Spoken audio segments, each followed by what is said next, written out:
Mega కుటుంబానికి టాలీవుడ్ ఇండస్ట్రీలో ఎంతటి పేరు ప్రఖ్యాతులు ఉన్నాయో మనకు ప్రత్యేకంగా చెప్పనక్కర్లేదు. మెగాస్టార్ చిరంజీవి గారికి ఎలాంటి సినీ బ్యాక్గ్రౌండ్ లేకుండా ఇండస్ట్రీలోకి అడుగుపెట్టి స్టార్ హీరోగా ఎంతో మంచి సక్సెస్ అందుకునే విషయం మనకందరికీ తెలిసిందే. ఇప్పటికీ మెగాస్టార్ చిరంజీవి గారు సినిమాలో నటిస్తూనే ఉన్నారు.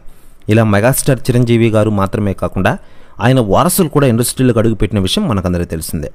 ఇక మెగా వారసుడిగా mega power star Ram Charan ప్రస్తుతం పాన్ ఇండియా స్థాయిలో ఎంతో మంచి గుర్తింపు సంపాదించుకున్నారు. ఇక రామ్ చరణ్ 10 సంవత్సరాల క్రితం ఉపాసనని ప్రేమించి పెళ్లి చేసుకున్న సంగతి మనకందరికీ తెలిసిందే. వీరిద్దరూ ఎంతో అన్యోన్యంగా ఎందరికో ఆదర్శంగా ఉంటారు. ఇక రామ్ చరణ్ ఉపాసన పెళ్లి చేసుకున్నటువంటి 10 సంవత్సరాలకు పాపకు జన్మనిచ్చిన సంగతి మనకందరికీ తెలిసిందే. ఇలా పెళ్ళైన 10 సంవత్సరాలకు తల్లిదండ్రులుగా మారడంతో అభిమానులు కూడా సంతోషం వ్యక్తం చేస్తున్నారు.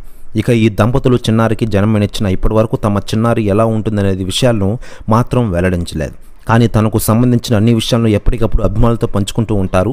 తాజాగా ఒక ఇంటర్వ్యూలో పాల్గొన్నటువంటి ఉపాసన తన కూతుర్ని రామ్ చరణ్ చూస్తూ తనకు చాలా జెలసీగా ఉంటుందని, వారిద్దరి మధ్య చాలా ఎమోషనల్ బాండింగ్ ఏర్పడిందని ఈమె తెలిపారు. ఇక చిన్నారిని తమ ఇంట్లో ముద్దుగా ఏమని పిలుస్తారనే విషయం గురించి కూడా ఉపాసన క్లారిటీ ఇచ్చారు.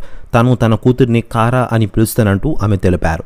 దీంతో తన ముద్దు పేరు ఇదేనని, మెగా ఫ్యామిలీ అందరూ కూడా తనని ఇలాగే పిలుస్తుంటారంటూ అభిమానులు కింగ్ కారా ముద్దు పేరుని వైరల్ చేస్తున్నారు.